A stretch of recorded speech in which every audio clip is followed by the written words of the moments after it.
Hi there, I'm Eric Wordweaver Sjerven, Goldie of the Ridgar folk here in East Texas, and I would like to welcome you to The Raven's Call. This is a show where I ramble on about different heathen-related subjects, just kind of whatever strikes my fancy, sets my mind on fire at the time. Big UPG warning at the beginning of this episode, like all. I'm simply one heathen here in East Texas, and this is my approach. Take that as you will. These videos are meant to be conversation starters, maybe something to spark your interest, send you down a path for research, or further reflection on your own part. My big thing is talk to every heathen you can, learn everything you can from everyone, and then decide on your own what it is you believe and what your practice is going to be. Now, I know I've made it on Reddit some. I found a couple of places on Reddit where I've been shared in comments and whatnot, and so is my buddy Jesse over at Midgard Musings. If you guys haven't checked out his channel yet, highly recommend. He does good stuff. Different kind of point of view, but he and I share a lot of similar views on things. He's a good friend of mine, and I have a lot of respect for his efforts over there. His production values are a little bit higher too, so he does a good video. He's got about 1,000 more followers than I do, so he's a good guy. So anyway, check out his stuff and check it out. The stuff on Reddit, I've seen fairly good reviews for the most part. I mean, there were a few that are like, well, we don't necessarily agree with everything he says, and that's fine. I completely get that. That actually illustrates my point. There are going to be times that you disagree with me, and that is perfectly fine. I have no problem with that whatsoever. There are some that definitely disagree with my view of gods of limited access. Okay, that's cool. I mean, that's how I see the world, and that's how I see the gods and my interaction with them. I do realize that that's very Theodish adjacent, but I did have a Theisman that was influential in my growth. I am not Theodish, do not subscribe to Theodish belief. There's a lot of things where I do heavily differ from them. But that is one point where he and I had some deep, deep conversations, and I have come to see the gods of limited access and how that applies, and I see it in the world around me. So anyway, all that aside, my point here is that, yes, absolutely, you're going to differ, and that's cool. I encourage it. Think for yourselves. That's my number one recommendation when it comes to anything. I'm not old guard in that, there's only one way to heathen. I am not one of those individuals that is, my way or the highway. This is simply my views. And my views don't even necessarily reflect the views of my individual tribe members. So go with that where you will. In addition to that, all my contact information is down below. So check that out. I did get a really cool gift here recently from a viewer, Mr. Weissmeyer. I think I pronounced that correctly. And I'm blanking on his first name. I didn't bring the box with me, and I intended to. But Mr. Weissmeyer sent me a couple of boxes of cigars. So I wanted to say thank you on the channel. That was awesome. That was a wonderful gift.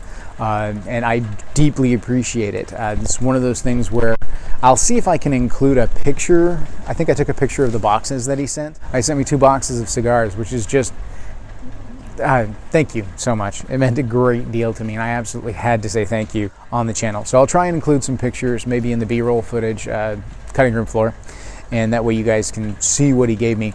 But I am so grateful and appreciative of that. Thank you. You guys are welcome to send anything that you like into the channel. My P.O. box is down below. If it's heathen related, I will pop it up on the channel and show it off. You're welcome to send anything that you like, but I'm not one of those guys that's going to sit up here and e-beg for free stuff. That's not me. That's not how I do things. So I do greatly, deeply appreciate the gift and the sentiment that was attached to it, Mr. Weissmeyer. Thank you ever so much. It does mean a great deal to me. And I appreciate all of the fans who write in, who share their thoughts, their sentiments, questions, show recommendations, all of that. The community feedback is just wonderful, and I love seeing it. So thank you guys ever so much. You are the reason I keep doing this, and I intend to try and keep doing this for as long as I can and as well as I can. So we'll see where that goes. Without any further ado, let's go ahead and jump in to today's subject. Now, I've had Frith on my mind a lot lately. Frith is something that is a key element to heathenry, one of the core elements, I would say. And it is the basis of heathen social interaction and the social dynamic of heathenry in general. And you can see my previous videos for a deep breakdown on different aspects of Frith. I know last week we talked about Frith some, and I have talked about Frith in a number of different areas. I even have some theories with relation to Frith as it pertains to finding strength in those dark places when a person is dealing with some mental health issues. Frith has been one of those things that has kept me going during some of my darker times. And so I'm not going to necessarily go into that on the channel unless you guys really want that. You can feel free to request it, but that is a darker subject, and it's not necessarily the kind of fare people want on their Wednesday morning driving into work. So it is what it is. It's a thing. Yes, another drink, another shot. There is apparently a drinking game out there, I have been told, where people hit on certain phrases. It is a thing is one of those. Big UPG warning is another. There's a few in there. That makes me laugh. Do not engage in the drinking game. You will die. Simple as that. So, on the subject of Frith today, there is another aspect of Frith that I wanted to talk about that doesn't get talked about very frequently. And this is the concept within Frith about the reciprocal obligation and how it pertains to a side that we don't normally think about. And it's a side that I see neglected or simply overlooked in a lot of heathen interactions. And that leads to some issues that don't need to be there. And I think if people had thought about it differently, that they would have chosen some different approaches to some social interactions. Now, the idea of Frith is that there are reciprocal obligations individuals have with relation to one another. And each of these obligations is they're unwritten. It's not a definite on anything. You don't have like a set list of things that are your obligations, but there are some understood obligations within Frith. You're born into Frith within the family. You establish Frith ties and bonds with your Innengard and those people that you interact with on a regular basis. You can share Frith with people outside of your social circle. That's one thing that somebody asked me in a comment recently. Is it possible to have Frith obligations to individuals outside of your social circle, outside of your tribe? Yes, absolutely. You have obligations to the society and community in which you live, and as a tribe, you're upholding those Frith obligations. Even if they don't go so far as Frith, you still have social obligations within a community around you, and a failure to uphold those social obligations or an act of betrayal of those social obligations will make things difficult for the tribe in and of itself, and that will lead to damaging your Gefrain. It will lead to not having those ties that you need when you need them in the surrounding community. While we do like to be self-sufficient as a tribe and be able to support ourselves, etc., it is not, you can't do it all on your own.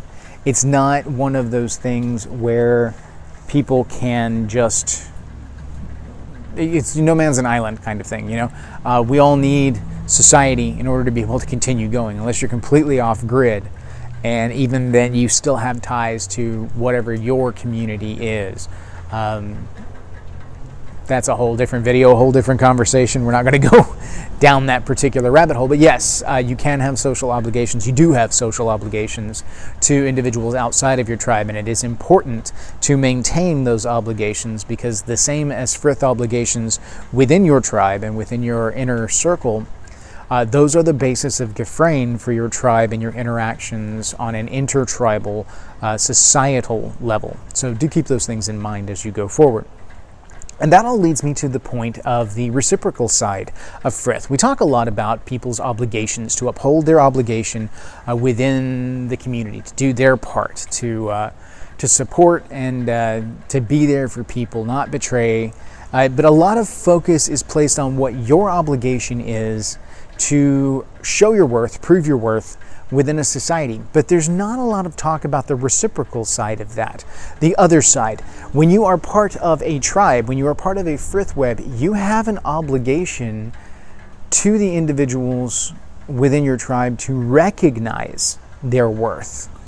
And failure to do that can lead to a degradation of the Frith bond.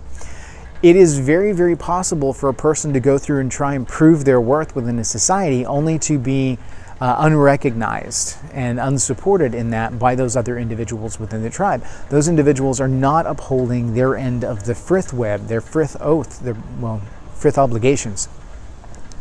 And as a result, that damages the relationship. I'm sure a number of you have experienced this before, where you've given your all, you've tried, you've done everything that you can think of to uphold your obligation, to protect frith, to be there as a part of that society, only to have it ignored, overlooked, spit in the face of, taken for granted. And that is a very real, very, very real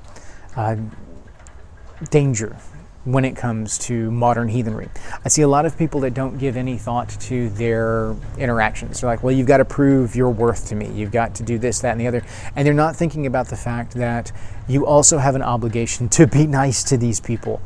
You have an obligation to support them, to look to their strengths, and to be that other person, the other end of that equation that's feeding back in. Otherwise, it becomes one-sided and it becomes toxic. It becomes draining. And that is a danger that I have seen tear tribes apart. I have seen friendships destroyed by this, where it's over-dependence on one person to uphold their end of the bargain, and then you're not upholding your own.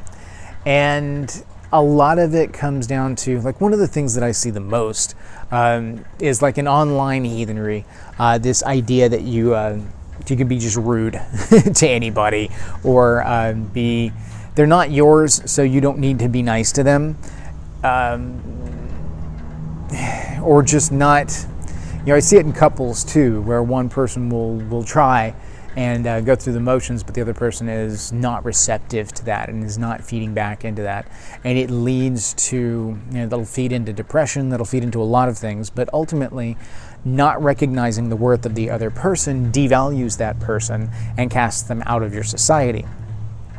It is, and don't misinterpret. It's not one of those where, you have to be super nice to everybody and forgiving. That's not a heathen thing, Recognize people's worth and then respond accordingly. The whole adage from the Havamal, don't let the grass grow tall on the road to a good friend. I mean, the idea is you need to do your part to recognize the worth and value of those people in your lives and do good things for them to help continue to build that frith relationship. It needs to be fed back into, just like we do ritual to the gods for right of return, to feed back into the gift exchange with the gods and keep those energies strong and flowing.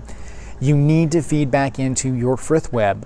You need to constantly be doing things just to say, hey, I see you, I appreciate you, you're awesome, thank you for being part of my frith web. And it doesn't have to be big things. It can be little things, just a simple, hey, how are you? How are you doing? When they come up with something that they've done, a boast or something like that, genuinely feed back into it and praise them for it. Recognize the value of the boast. The fact they've done something boastworthy is to be commended. It is to be celebrated. Celebrate the frith bond, and it will grow, and it will develop, and it will become stronger as time goes on. That's what you seek to do. Positive reinforcement for desired behaviors. Again, I'm getting into cognitive behavioral aspects. It's actually operant conditioning, but still. The idea behind it is that you want to reinforce those behaviors you want to see in others with positive reinforcement. Negative punishment for negative behaviors, that's the idea behind the shame element, which is one side of things. But people seem to over-focus on the shame side, and they don't focus on the positive reinforcement side, which is also an element of heathenry and the frith web. And a lot of it comes from a misinterpretation, I think.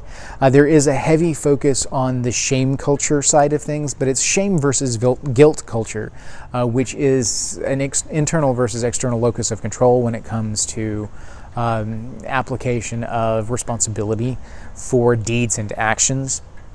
It is also shame focuses on the behavior specifically. Guilt attacks the sense of worth and integrity within an individual. So heathenry was largely based on a shame culture, which is normal for a tribal build. The idea behind it being that society helps to regulate out negative behaviors and things that they don't want, which is okay. But when you think about, a shame-based culture, and then you try to focus everything on said shame-based culture, you forget that there is still positive reinforcement. There is still wonderful celebration of the people that are around you.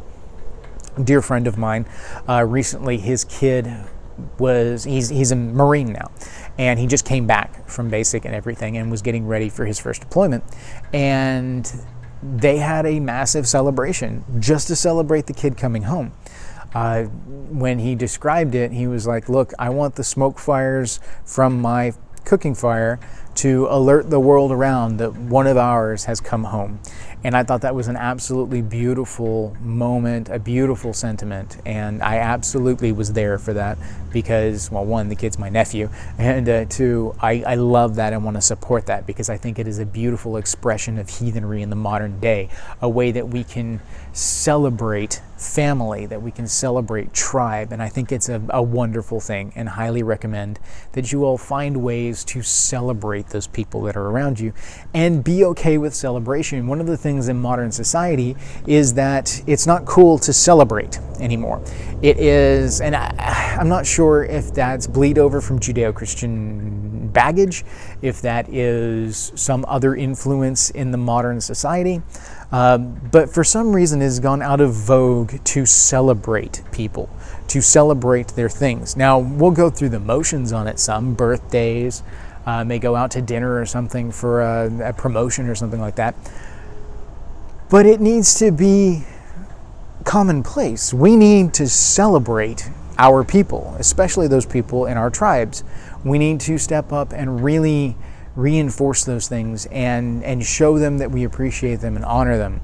This is our obligation, our frith obligation to them within our tribal society.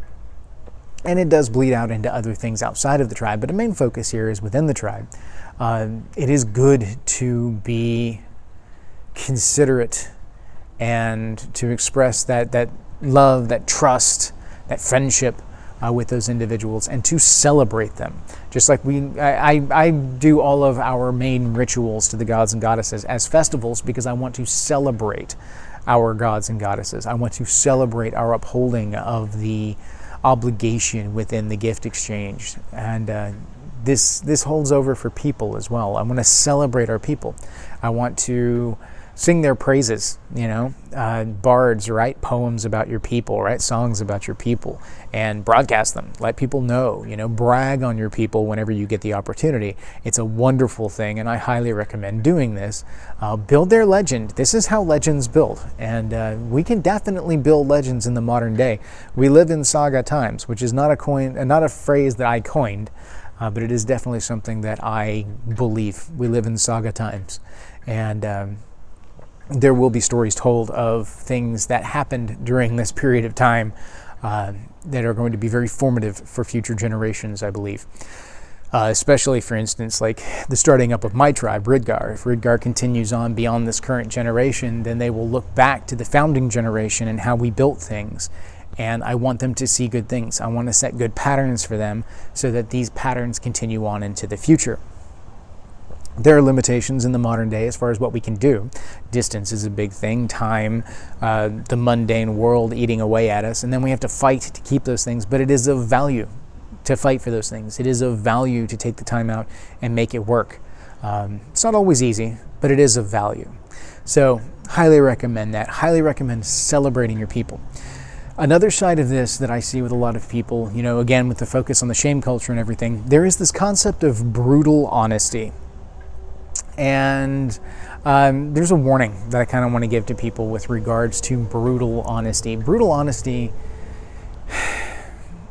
conceptually is fine, but in practice, most of the time, what I find is that when a person lauds themselves for being brutally honest, honesty is not the part that they revel in. They revel in the brutality. Honesty doesn't need a modifier. Honesty is honesty. You can be honest and still be kind. You can still be transparent and still be considerate. A lot of people will engage in what they call brutal honesty because the honesty validates the brutality. And it is a power play. It's a control thing.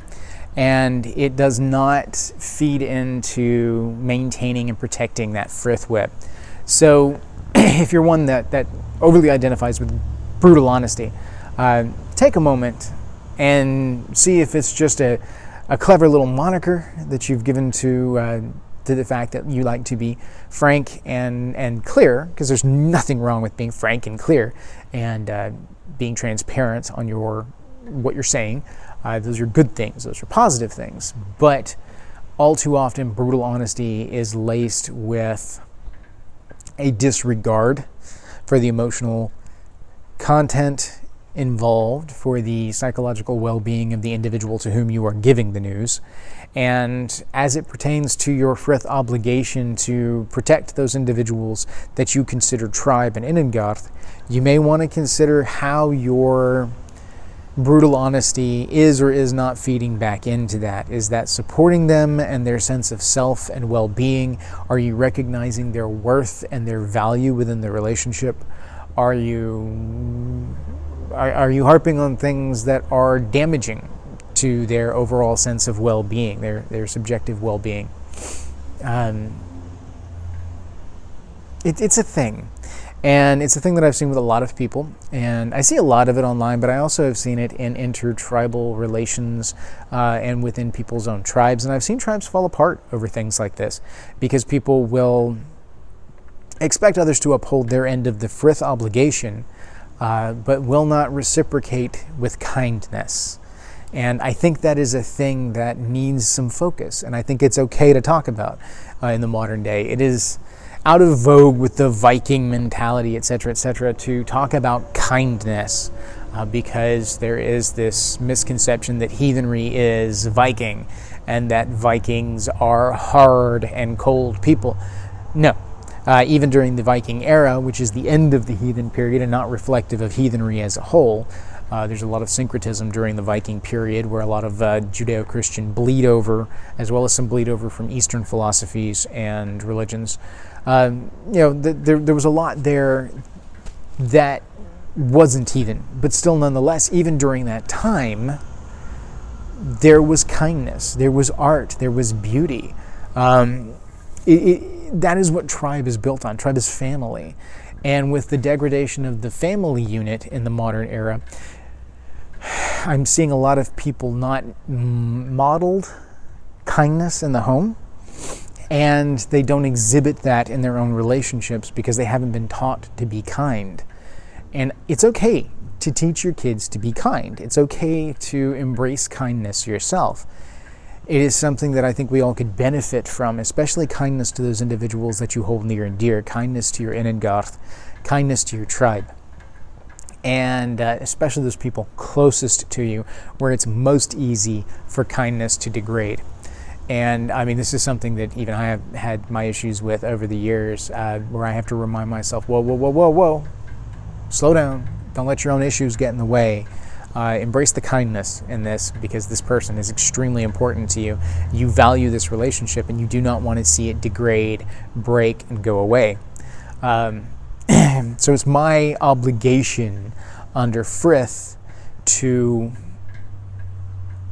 be kind to my people, to be kind to those people that I love and hold dear, and to find that kindness. Even if it's not reciprocated at times, I still need to do my part to be kind. And I think that is something that a lot of people would benefit from in the modern era, is recognizing that it's okay to be heathen and to be kind. It's okay to be happy. It really is. It's okay to find your happiness and to embrace it. It is okay to celebrate. It's okay to celebrate your people. It's okay to celebrate your accomplishments. It's okay to embrace life. Heathenry is a life-affirming religion. It is the here and now. We do not live for some mythical afterlife. We do not live our entire lives trying to gain entry to Valhalla. We don't try and live our entire lives to try and gain entry to Folkvanger. Heathenry is about enjoying life here and now. And again, this is where some people will differ in belief from me, but my belief is that upon death, our soul structure dissipates and the complex goes back into its base elements. So parts of my essence will go to different places. Some will retain with the land around and become l'envetier. Some will go with my ancestors into the mound and will rejoin with the family folk soul and will be a part of that line. And will sit and feast with my ancestors in the mound. That is whether I've been good or bad. I would still like to do good things and bring honor to my family name so that when I sit at the table with my family in the hereafter that I will be well received, but I'm also not under the delusion that I am going to be me in that motion. My individual pieces will break up and go into different places, and I'm okay with that. That's fine. Part of my soul will reincarnate with the rest of the family line. Part of my soul will sit at the table with my ancestors. Part of my soul will go into the land and feed and nourish it. My body will go back to the land and feed and nourish it. So parts of me will go on, though I won't be me, per se. I won't have my sentience and I don't think I'm going to be a soul, a complete soul sitting at table and cognizant of sitting at feast. I don't really think that's how that works. But again, that's me. You guys may differ in that. That's fine. But nonetheless, I want to do things that are positive and that are good and that will continue on. It's okay to celebrate those things because heathenry is about the here and now. It's about this life. It is about enjoying what you have while you have it, because we don't have it for long. You are only you, the fullness of you, while you are here. And you need to embrace and love that and celebrate it and take some time to figure it out. You know, one thing that I've learned from my 15 years working with my previous career is that I gave too much of it to my career, and it had a negative effect on a lot of things in a lot of ways. And I'm still figuring out some of the areas where it had impact that I had not realized, and I did not realize how burnout I really was. But it was damaging to Frith in a lot of ways because my over-focus and over-dedication to my career was damaging to my relationships outside of that. And I'm having to go back and fix some of that, which I'm sure a number of you can identify with. That's just the plight of the modern society, that we have a hard time balancing work and home, especially in Western society. It's a thing, you know. It's not great, it's not fantastic, but it is a thing, and we have to figure it out, which, because of the way we've structured our society and with regards to that, we're going to have a harder time. We're going to have more work to do to try and maintain that balance and still be able to make things work, but that's just how it is, and we will.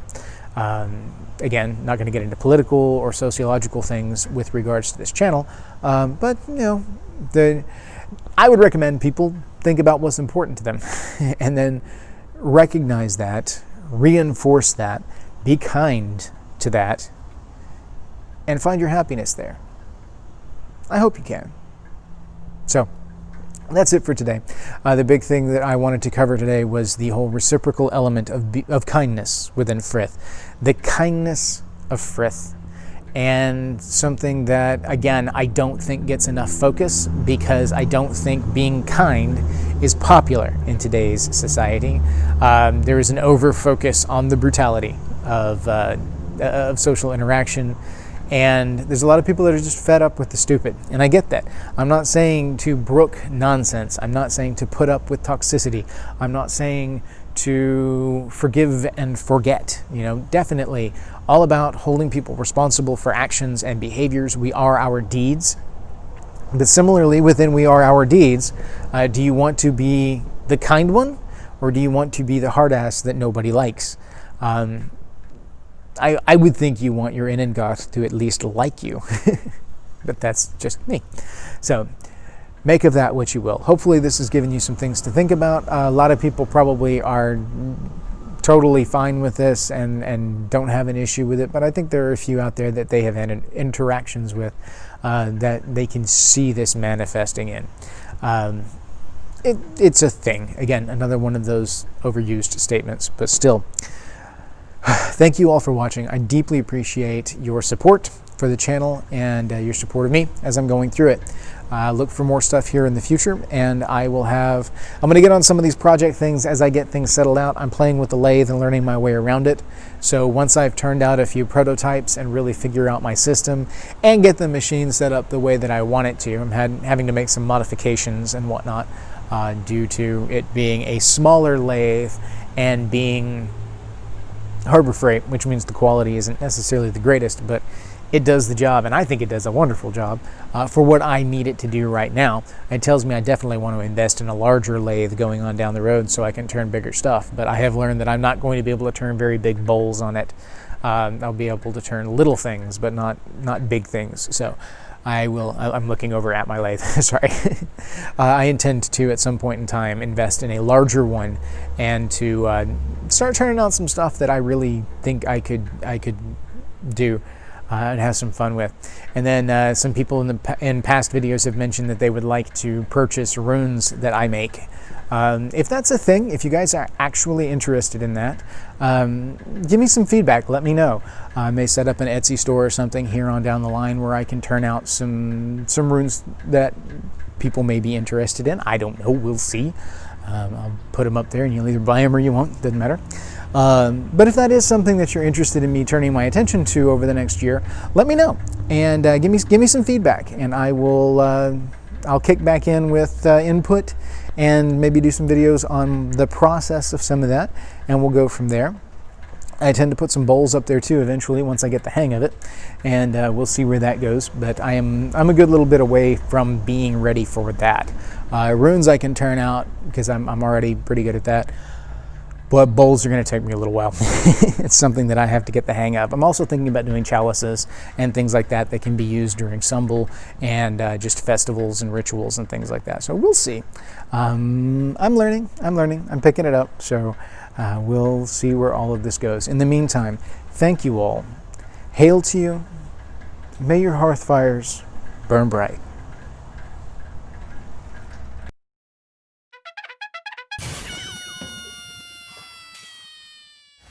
All right, we're going to try this. Forgive the background noise. I know that it is raining, and unfortunately, there's not a whole lot I can do about that.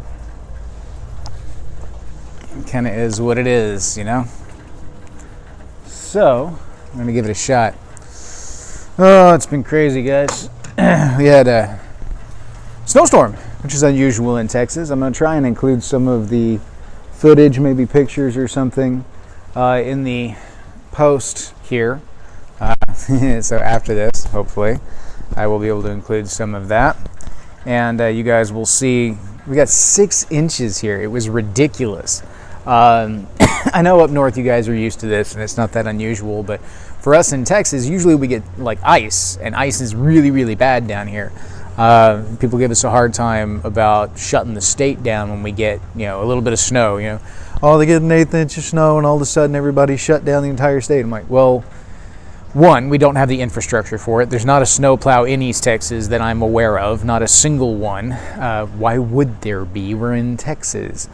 We only have enough salt to salt the major bridges.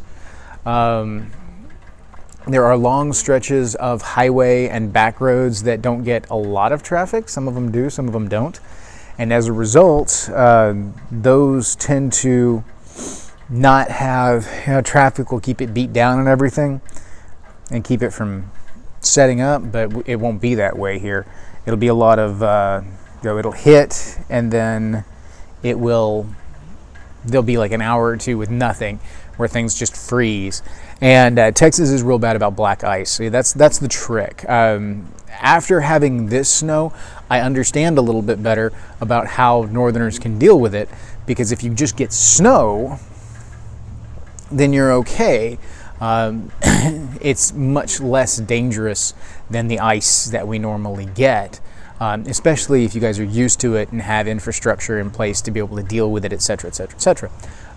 That means you guys are able to just keep trucking whenever it hits. With Texas, when snow hits, when it's not usually snow, it's usually sleet and ice and maybe a little bit of snow.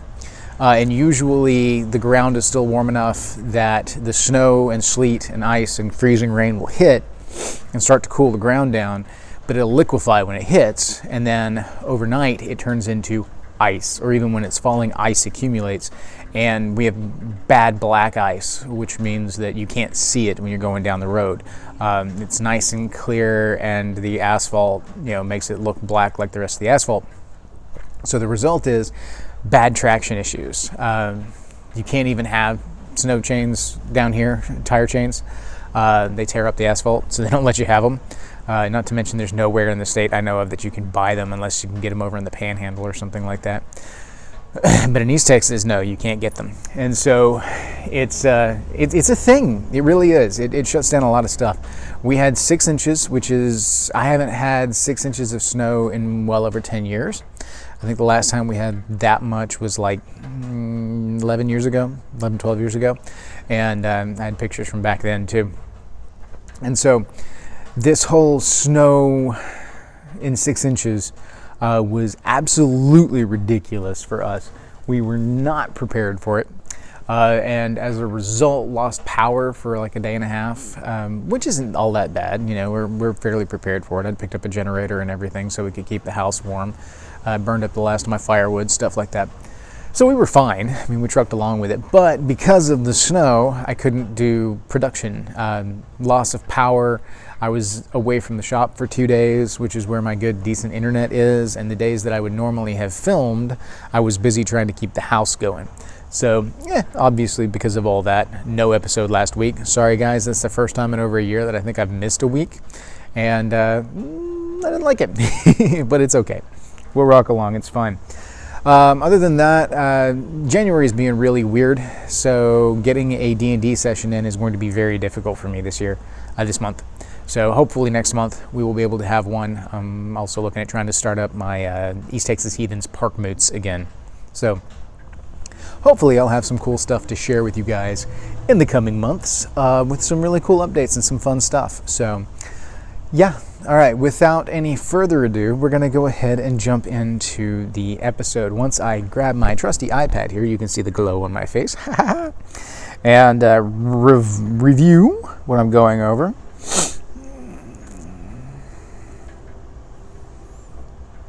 Okay, I think I'm good. I'm going to leave that right there where I can see it, in case I really wish I had a rack right here that I could put my iPad on. That would be really cool. I would love that, but I don't yet. Haven't been able to find one, not for my size iPad anyway, not one of the newer ones. So all right, we're gonna be live in 3, 2, 1. Let's jam. All right, so my northern viewers aren't gonna think much about this because y'all get snow all the time, but here in Texas it doesn't snow like this. This is ridiculous. This is kind of crazy. And it's just starting. It's supposed to do this for the rest of the day and into the night. So we're hoping to see some decent accumulation out of it. They're predicting like 4 to 6 inches by the time all is said and done. So not bad. Pretty cool. So I'm sure by the time I actually post this up, this will all be done and gone. But still, some evidence of snow in Texas. Weird times, people. Weird times.